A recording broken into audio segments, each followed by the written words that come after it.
Sí, estamos hoy, queridos amigos, a los que nos han sintonizado tarde, con dos invitados especiales.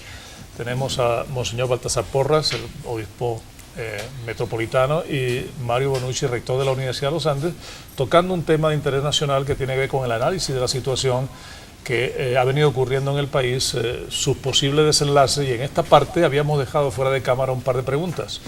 La primera, quisiera conocer su impresión personal, si esto va a algún lado, si de verdad con los esfuerzos que se están haciendo y a la luz de algunos elementos que han surgido en el panorama muy recientemente, los problemas con el 058, con este problema de la presunta ideologización de nuestros jóvenes en las escuelas, la decisión del Tribunal Supremo de Justicia al interpretar un artículo de la Constitución que coarta la libertad que está en la Constitución misma para la manifestación. Con esas cosas ahí, ¿hay una posibilidad genuina, Monseñor, de que este diálogo llegue a algún sitio de encuentro donde podamos resolver problemas nacionales, o se va a transformar en algo mediático que va a durar, como han durado otras mesas de diálogo en el pasado, sin ninguna cuestión apreciable que reconocer al final? Mira, en la última exhortación del Papa Francisco hay un capítulo en Evangelii Gaudium relativo a la paz social. Y uno de los elementos de los que él parte es que no podemos ir a ningún problema diciendo que ya no hay solución. ¿Por qué? Porque los problemas sociales han sido hechos por el hombre. Entonces es el hombre el que es capaz también de resolverlo. No podemos resolver si va a haber un terremoto o no, pero sí podemos resolver un problema que ha sido creado por la propia sociedad. Entonces hay que gastar, diríamos, hasta más allá de lo que uno en un primer momento pueda pensar en situaciones que pueden ser como de acorralamiento, que es lo que pareciera que estamos viviendo. ¿Por qué? Porque uno de los temas claves, y es interesante, hago referencia al Papa porque tuve la dicha de poder preguntarle precisamente sobre esto, hace cuestión de 2 meses fue cuando estuve con él, y dije, bueno, ¿por qué usted escribió esto? Me dijo, esto lo escribí yo, y es de mi propio puño y letra. Y aquí yo tengo plasmado la experiencia mía que como provincial de los jesuitas me tocó vivir durante las dictaduras para ver cómo salíamos de eso. Entonces yo creo que ahí tenemos una referencia o sea, bien que usted, importante. Como hombre de fe, apuesta a que las mesas que están instaladas van a servir al final para algo. Yo creo que es que no solo la mesa es uno de los muchos elementos que están en la sociedad, pero hay algo que es fundamental. Si el niño pequeño no chilla, la mamá no le da de comer. No le da de comer. Entonces, el que haya manifestaciones, el que haya todo esto, esa misma decisión del Tribunal Supremo, a mí me da frío por una ciudad como Mérida. Porque si en Mérida hay que pedir permiso para manifestar, cuando aquí los estudiantes, si pasaron la materia con el profesor no sé qué, se arma una caravana porque por fin eso es inviable. Con esto, porque una fiesta por esto, por lo otro, caso que toda la vida es únicamente política. En Mérida debe haber, yo no sé si habrá 10.000 manifestaciones por año, no ahora, sino de siempre, de toda la vida. Sí. Si hay que estar pidiendo permiso para todo, pues entonces... Esto es una de esas resoluciones que se quieren aplicar, pero que realmente son inaplicables. Pero fíjate...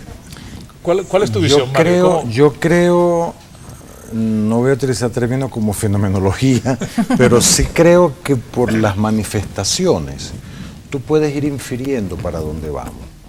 Comparto con lo que dice Monseñor, el diálogo es la vía, es la salida, no hay otra.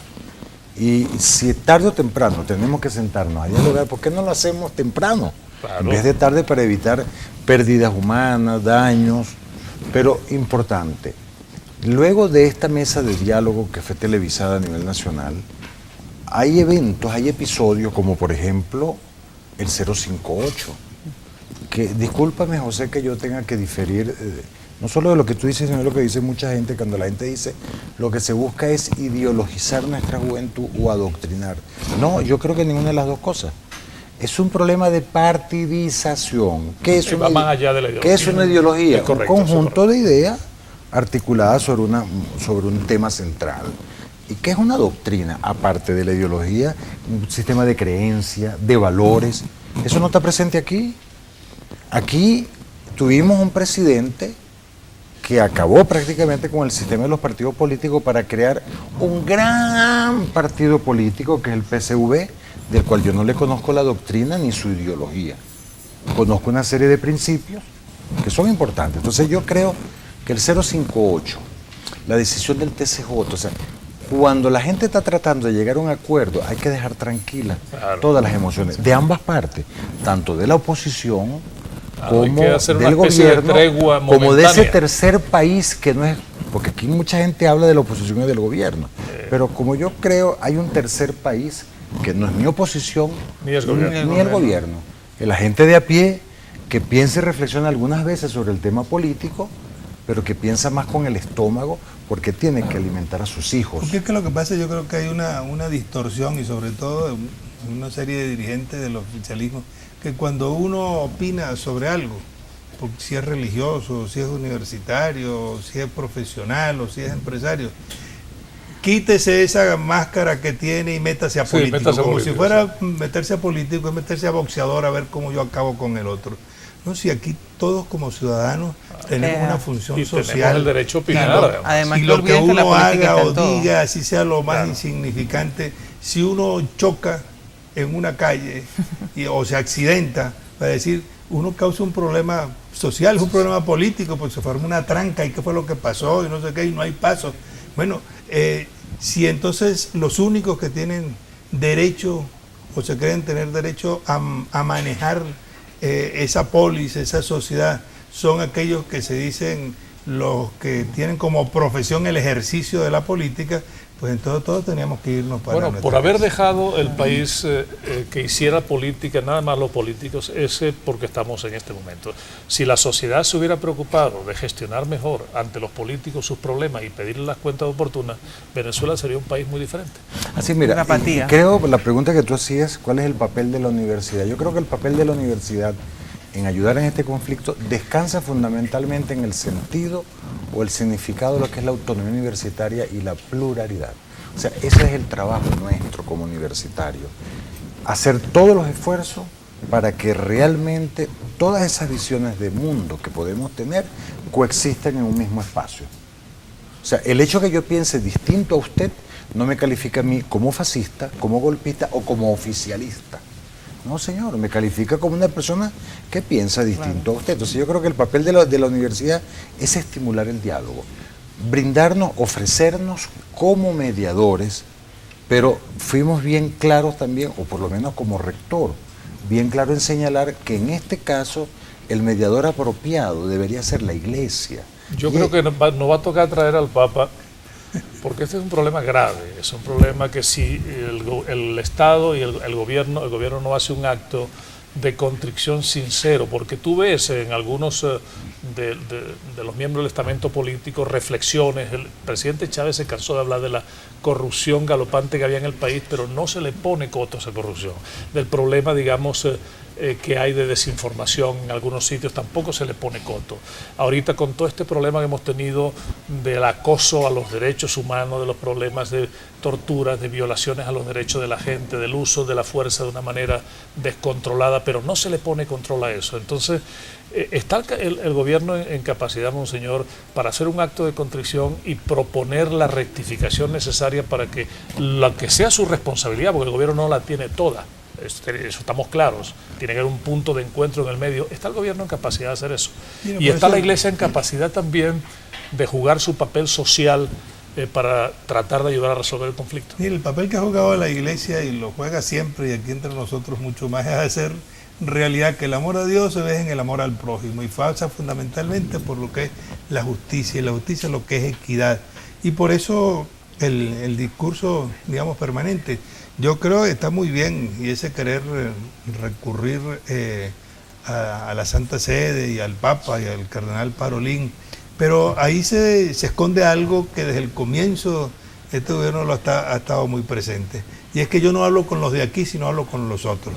En muchos de los viajes por América Latina que hizo el presidente difunto, se buscaba cómo tener un diálogo con la presidencia de la conferencia de ese otro país, para decir, yo con este sí me entiendo, mientras que con los de allá con los míos no. Y los que estamos aquí, pues somos los que los que nos toca, pues ver cómo le encontramos solución a esto. Si no lo entendemos nosotros, ¿cómo lo van a entender los de fuera? El señor Nuncio, que está recién llegado, nos dijo en la primera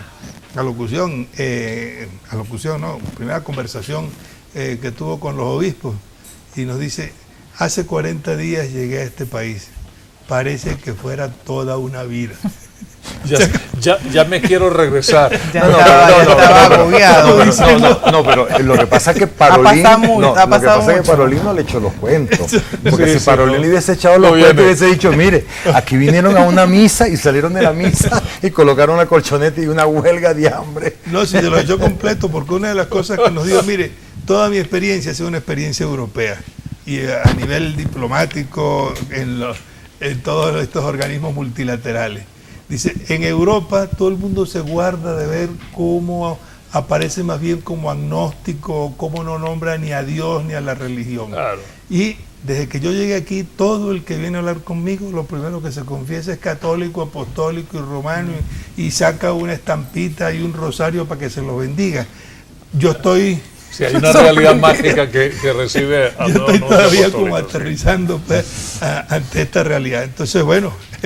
Hay que rezar, pero también hay que estar a Dios rogando y con el mazo orando. Sí, no puede haber cambios en el país si las partes que están en conflicto no ponen cada uno, digamos, su mejor esfuerzo, reconocen sus errores y proponen ese acto de contrición que va unido a un acto de rectificación. Yo he pecado, he cometido un error y aquí tengo la solución para no seguirlo haciendo. Creo que si esas dos cosas no se juntan, es muy difícil resolver el problema, ¿no? Mira, yo perdón, no sé esta anécdota si viene al caso o no, pero es un matrimonio que estaba en pleitos muy fuertes, vinieron a hablar conmigo. Y yo me quedé abismado de ver las barbaridades que dijo él de ella y ella de él. Y cuando termina me preguntan a mí, ¿usted qué opina? Le digo, mire, yo lo único que siento en este momento es no tener aquí 2 pares de guantes. Y yo lo único que le ofrezco es hacerle el entierrito al que quede muerto. Porque es decir, cuando no hay solución, sí, no hay voluntad, no hay de querer tener un punto de encuentro, pues que claro, y no será que se está tratando de aplicar eso que sociológicamente lo tenemos en un programa contra la violencia en DAES, porque te quiero, te pego.